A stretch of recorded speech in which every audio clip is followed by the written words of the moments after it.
Falta pouco mais de um mês para que chegue aos cinemas a continuação de uma das produções nacionais mais populares de todos os tempos, O Alto da Compadecida 2, co-dirigido por Guel Arraes e Flávia Lacerda e trazendo de volta Selton Mello e Matheus Nastergalli para mostrar uma nova história protagonizada por Chicó e João Grilo.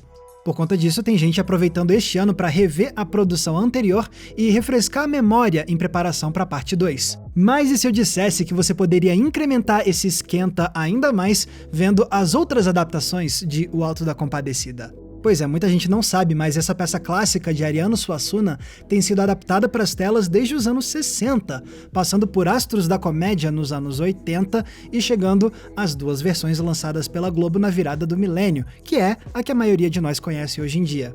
Mas como cada uma dessas versões adaptou o texto de Suassuna? Como cada produção reflete o seu contexto histórico? E qual delas é a melhor adaptação de O Alto da Compadecida? É isso que a gente vai explorar hoje. Mas fica o aviso de que para isso eu vou ter que dar spoilers de O Alto da Compadecida. Beleza? Então vamos lá conhecer e comparar todas as encarnações cinematográficas de Chicó, de João Grilo e de todo mundo que se envolveu nas presepadas dessa dupla entre o céu e o inferno. Vamos largar suas caçadas, Chicó. Vamos caçar trabalho. Antes de mais nada, é preciso falar sobre o texto original de O Alto da Compadecida, que nasceu como uma peça de teatro escrita por Ariano Suassuna e encenada pela primeira vez em 1956 em Recife. Nela conhecemos a dupla João Grilo e Chicó, que se envolvem em todo tipo de problema com o povo da cidade de Itaperoá e sempre se safam graças aos planos mirabolantes de João Grilo. Mas depois que a cidade é atacada por cangaceiros, vemos os personagens se encontrarem com Jesus, Maria e o Diabo, num julgamento final sobre o caráter de todos eles. E assim, Suassuna cria uma história povoada por personagens pitorescos, com diálogos repletos de sacadas brilhantes e com uma sátira afiadíssima sobre política, coronelismo e igreja. Pois foi graças a essa mistura de crítica social e comédia que O Alto da Compadecida foi se tornando uma peça cada vez mais famosa. Até que no fim dos anos 60, ela ganhou a sua primeira adaptação para o cinema, A Compadecida, dirigida por Jorge Jonas. E o elenco aqui precisa ser destacado. Começando pelo Armando Bogos, que já tinha vivido o João Grilo antes no teatro, em 1967. Então ele já chegou no filme muito bem familiarizado com o papel. Mas e o Chicó, você reconhece quem é? Esse é o Antônio Fagundes, com apenas 20 anos de idade. E a Compadecida é outro rosto famoso, Regina Duarte. Juntos, esse elenco cria uma versão bem fiel ao texto original, mostrando os episódios do enterro do cachorro, do gato que descome dinheiro, da enganação do Severino, do julgamento divino. Mas se tem algo que chama muito a atenção aqui é a encenação inspirada na arte do circo. Abrimos com a trupe chegando na cidade, anunciando o início da história, e aí o que começa como uma atração no picadeiro, de repente se transforma em realidade. Mas a estética circense não some, ela continua presente pelo restante do filme. Repara, por exemplo, nos figurinos que foram desenhados pelo lendário artista recifense Francisco Brenan. Essas são roupas coloridas, vivas, que contrastam com os tons terrosos e claros que cercam os personagens, o que permite que eles saltem muito aos olhos. E esse senso pitoresco só aumenta com a movimentação dos atores em determinadas cenas. Por exemplo, quando os cangaceiros atacam a cidade, eles dão piruetas, mortal pra trás, eles ficam em pé nos cavalos e fazem, bom, seja lá o que foi isso aqui, ou então isso aqui. Enquanto isso, a edição e o trabalho de câmera vão ficando mais ousados também, especialmente no ato final, com cortes inusitados e quebra da quarta parede. Tudo isso demonstra como o diretor Jorge Jonas se empenhou em usar a linguagem cinematográfica e a encenação para criar uma experiência que não podia se ter no teatro, mas ao mesmo tempo preservando o senso de vitalidade espivitada que fez a peça original se tornar um sucesso. O único porém é que esse virtuosismo não se aplicou tanto a uma área crucial, o humor. Sim, esse ainda é um filme divertido e que rende momentos engraçados, mas no geral as atuações parecem um tanto tímidas, como se houvesse uma apreensão em ser caricato demais. E isso prejudica um tanto a experiência do filme, que sempre parece estar apertando um pouco os freios do seu potencial humorístico. Ainda assim, A Compadecida se provou como uma boa adaptação da peça original, capaz de entreter e de instigar reflexões críticas. E a maior prova disso é que o filme chegou a ser censurado em Recife, sob a acusação de ser uma obra anticlerical, graças às críticas que a história trazia sobre a corrupção da Igreja Católica. Para os dias de hoje, uma censura dessas pode soar bizarra, mas é preciso lembrar que, na época, o Brasil vivia a ditadura militar. E por mais que essa censura tenha sido vergonhosa, ela também serviu para chamar mais atenção ainda para o lado político de O Alto da Compadecida, algo que poderia ter passado meio despercebido para quem enxergava essa história como mero entretenimento cômico. Um cachorro enterrado em latim? E então, é proibido? É proibido. Significa então que O Alto da Compadecida já chegou aos cinemas causando com uma adaptação que aumentou ainda mais a popularidade da peça de Suassuna ao redor do Brasil.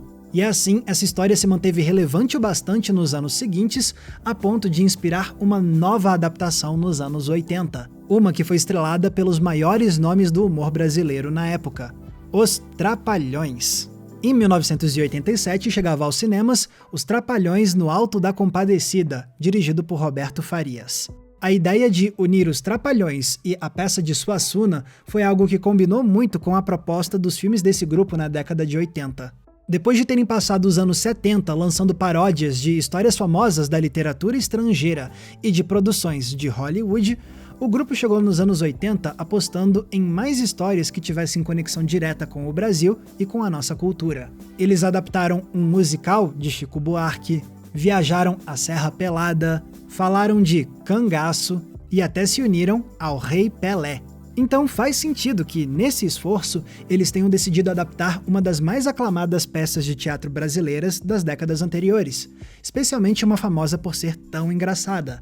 E quando você vê o filme, você sente imediatamente que foi uma sacada genial escalar esse grupo para essa história. Os Trapalhões caem como uma luva em O Alto da Compadecida.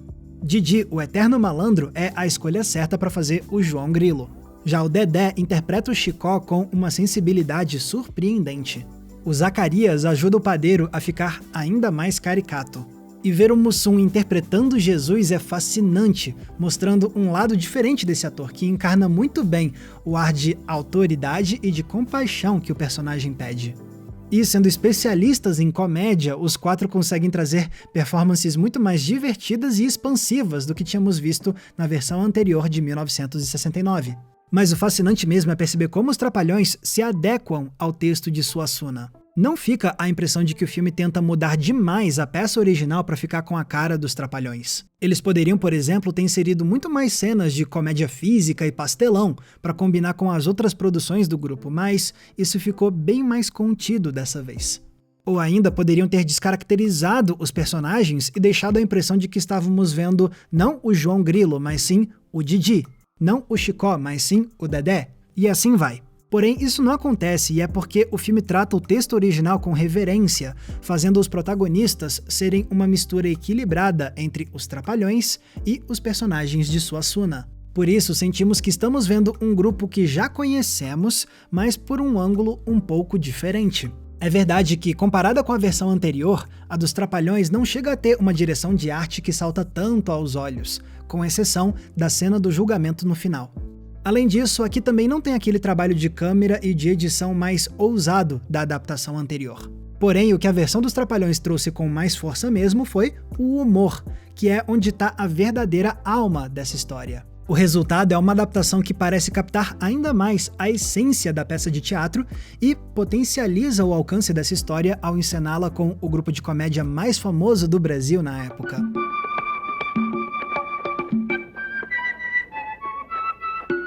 Depois disso, demoraria mais de uma década para que ganhássemos uma nova adaptação de O Alto da Compadecida. E quando isso aconteceu, foi num formato inédito para essa história. Em 1999, a Globo adaptou a peça de teatro numa minissérie de 4 capítulos, dessa vez com Selton Mello fazendo Chicó e Matheus Nastergalli interpretando João Grilo, além de trazer veteranos como Marco Nanini, Lima Duarte e Fernanda Montenegro. Tudo isso sob o comando do diretor Guel Arraes, que já tinha feito carreira na Globo dirigindo novelas e séries. E se tem algo que se destaca nessa versão é, sem dúvidas, a qualidade dos diálogos e das performances. Sim, muito do diálogo é tirado da peça de Suassuna, mas essa versão acrescenta muitas falas que não tinham no original. E esses são diálogos que chamam a atenção por serem muito rápidos, com os personagens amarrando uma piada na outra e falando tudo com grande energia. Energia essa que se expande ainda mais com a direção de atores, que orienta o elenco a ser muito caricato o tempo todo e a explorar os cenários de forma inquieta. Isso tudo cria um ritmo acelerado e vivo para a narrativa, deixando o público vidrado porque sabem que, se derem bobeira, eles perdem umas 3 piadas no intervalo de 20 segundos. Não sei, só sei que foi assim. Mas como foi que conseguiram transformar a peça de teatro numa história que justificasse 4 capítulos longos? Bom, eles tiveram que inventar novas tramas que não existiam no texto original. A gente vê como João Grilo e Chicó se tornaram funcionários do padeiro, vemos as tentativas da mulher do padeiro de pular a cerca e os esforços do marido para pegar a mulher no pulo. Mas a maior adição mesmo foi a nova subtrama romântica que criaram para o Chicó, trazendo personagens inéditos como Rosinha, o Cabo 70 e o Vicentão. Assim a gente vê como o Chicó tenta vencer os 2 rivais na disputa pelo coração da moça e como no fim eles ficam juntos. E sempre que uma adaptação inventa coisas que não tinha no original, tem gente que torce o nariz. Mas aqui o material novo funciona muito bem. Em primeiro lugar, porque ele desenvolve ainda mais alguns dos personagens secundários. Em segundo lugar, porque ele permite que a gente conviva ainda mais tempo com a dupla de protagonistas. Mas acima de tudo tem o fato de que todas essas novas trapalhadas têm a cara da peça original. Os desavisados poderiam achar perfeitamente que essas subtramas estavam lá no texto de Suassuna, pois elas têm o mesmo tipo de sacada humorística e os mesmos comentários críticos sobre a sociedade coronelista que a gente tinha visto lá no original. E se isso tudo não bastasse, a versão da Globo conseguiu se diferenciar ainda mais das anteriores graças ao seu estilo visual. A direção de arte, por exemplo, experimenta com animação nas lorotas do Chicó, que agora são encenadas para remeter à literatura de cordel, com imagens em preto e branco e misturando seres animados com o ator em live action. Tem também brincadeiras de luz para ressaltar pequenos momentos de humor, como quando o Chicó presenteia a Rosinha e do nada a fotografia muda para esse estilo mais reluzente, que não tem nada a ver com a fotografia do restante da cena. É um detalhe rápido, mas que traz um charme encantador pro gesto e que faz a gente rir, porque parece uma mudança absurda da realidade em volta deles. É preciso destacar também o trabalho de câmera do Arraiz, que nunca se acomoda e procura enquadramentos peculiares, se movimenta pelos cenários com os personagens, traz closes para ressaltar momentos de deslumbramento. E para fechar isso tudo, quando chegamos no capítulo final, vemos a fantasia ganhar vida com o uso de efeitos computadorizados, algo que não era possível nas adaptações das décadas anteriores. Efeitos esses que não só criavam assombro e deslumbramento, mas que também ressaltavam o humor de cada instante, fosse para mostrar os condenados no inferno como uma piada de pano de fundo, ou para mostrar o João Grilo sofrendo nas mãos do diabo. Foi assim que a minissérie da Globo conseguiu unir os principais pontos fortes das 2 adaptações anteriores. A versão de 69 impressionava no visual e desapontava um pouco no humor, enquanto a dos Trapalhões era o oposto, mais engraçada, mas menos ambiciosa visualmente. Já a minissérie da Globo equilibrou esses 2 fatores. Trouxe o esmero para criar encanto visual e o humor com mais energia para ressaltar o lado hilário da peça. Eu prefiro morrer! Mas já que o senhor insiste... O resultado foi um sucesso de audiência, a ponto de incentivar a Globo a lançar no ano 2000 a 4ª versão de O Alto da Compadecida, reeditando a minissérie para cortar 1 hora de material e lançar essa história nos cinemas como um longa-metragem. Algo que fez sentido não só pela popularidade da minissérie, mas também por ser uma estratégia que se alinhava com o momento que o cinema brasileiro vivia nos anos 90. O cinema da retomada, que foi quando a nossa produção audiovisual voltou a ter mais incentivo após uma longa estagnação na década anterior. E vários filmes desse período traziam um ímpeto de refletir sobre a identidade nacional e como ela poderia ser representada no nosso cinema. Então combinava muito com essa proposta lançar um novo filme dessa peça tão celebrada do nosso país, que tanto discursa sobre a cultura de uma parte do Brasil. Mas como eles fizeram para enxugar a minissérie de quase 3 horas e transformar num filme com menos de 2 horas? Uma das estratégias foi reduzir o tempo de tela do padeiro e da esposa, cortando várias cenas inéditas que eles tinham criado para mostrar como a Dora tentava trair o marido. Mas eles também deixaram de fora subtramas que eram da peça original, especialmente toda a parte sobre o gato que descome dinheiro, que estava lá nas 2 adaptações anteriores também. Mas se teve algo que eles não tiraram foi toda a subtrama nova sobre o romance entre Chicó e Rosinha. Como isso se tornou algo central para essa versão, seria impossível retirar isso do filme. Mas nenhuma dessas mudanças chegou a arruinar a experiência dessa história. Tudo que era essencial para a peça de Suassuna foi preservado e misturado com ideias novas para criar um filme que se diferenciava bastante dos outros 2 longas anteriores, mas que ainda tinha toda a cara do texto original. E mais uma vez, a adaptação foi um sucesso, se tornando o filme nacional mais visto de 2000, atraindo mais de 2 milhões de espectadores para salas de cinema. E quanto mais tempo passava, mais essa versão da Globo foi sendo lembrada como uma das produções mais queridas da história do cinema brasileiro.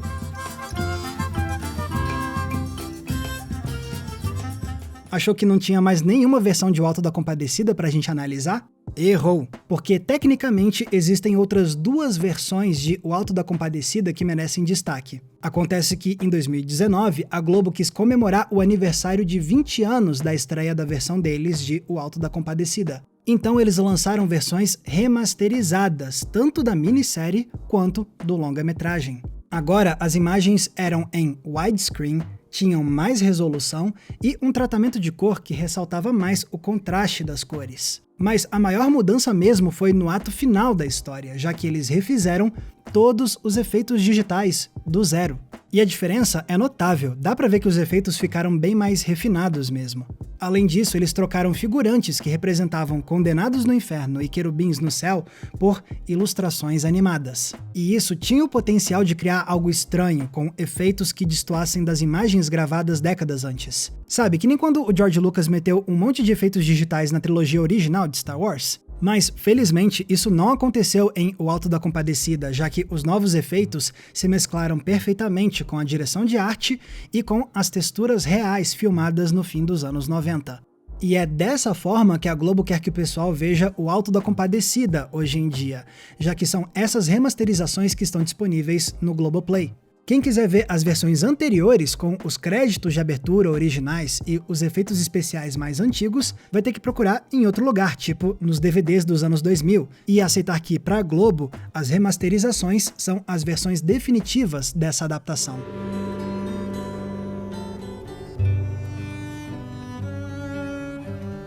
E assim chegamos ao momento atual, em que temos 6 versões diferentes de O Auto da Compadecida, se formos contar as 2 remasterizações da Globo. E comparando todas as adaptações, é fascinante ver como, na essência, todas souberam traduzir muito bem o que fez a obra original de Ariano Suassuna ser tão marcante, tão hilária e tão inteligente. Sem contar que observar as diferenças entre cada versão é também ver como foi mudando a nossa forma de fazer cinema ao longo das décadas. Seja pelas estrelas escaladas para atuar nessas produções, pelo estilo visual ou por como cada adaptação refletia o período histórico em que foi produzida. Mas a pergunta que não quer calar agora é: e aí, Max, de todas essas versões de O Auto da Compadecida, qual você acha que é a melhor?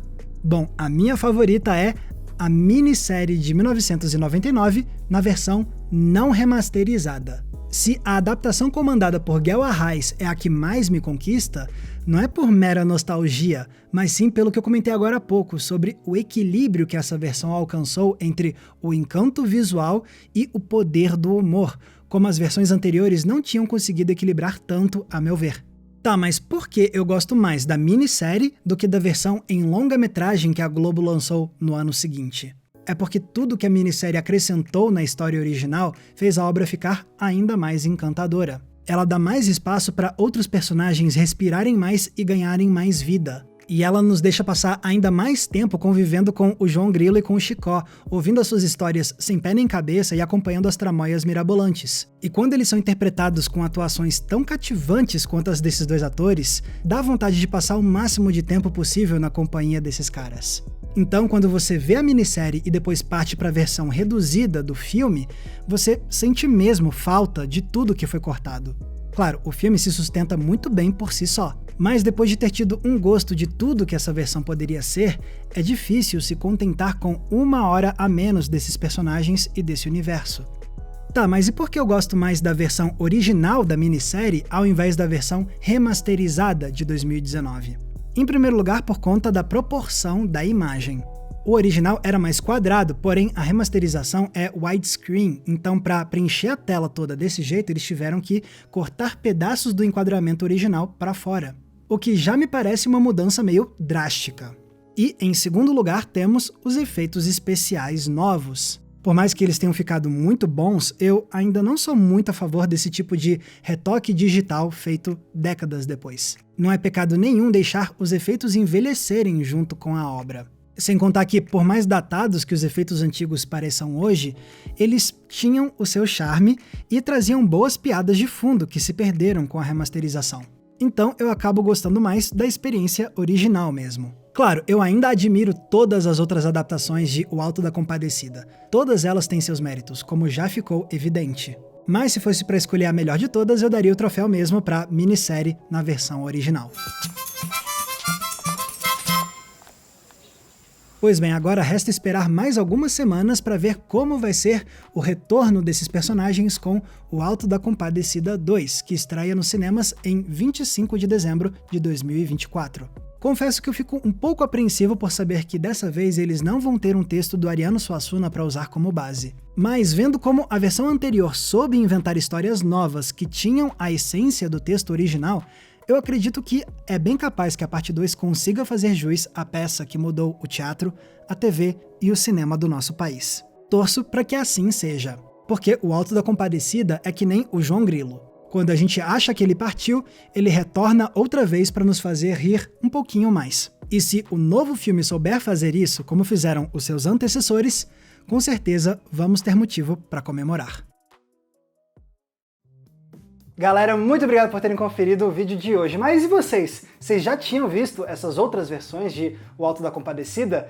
E qual é a sua versão preferida? Escrevam aqui embaixo nos comentários que eu vou adorar ler o que vocês têm a dizer. E galera, se vocês querem ajudar a manter o Entre Planos no ar, vocês podem entrando na nossa comunidade de apoiadores do Entre Planos no Apoia-se. E aí de quebra você ganha acesso a conteúdos e eventos exclusivos. Tem recomendação de filme toda semana no inbox do seu e-mail, grupo fechado, lives exclusivas e também o nosso Cineclube Entre Planos para a gente debater um filme por mês juntos via videoconferência. Para ter acesso a isso tudo e fazer parte dessa comunidade, é só clicar no link aqui embaixo na descrição. Lembrando também que se quiserem me acompanhar nas redes sociais, é muito fácil, basta me procurarem usando os nomes que estão aparecendo aqui embaixo de mim. Mais uma vez, muito obrigado pela audiência, um abraço e até a próxima sessão.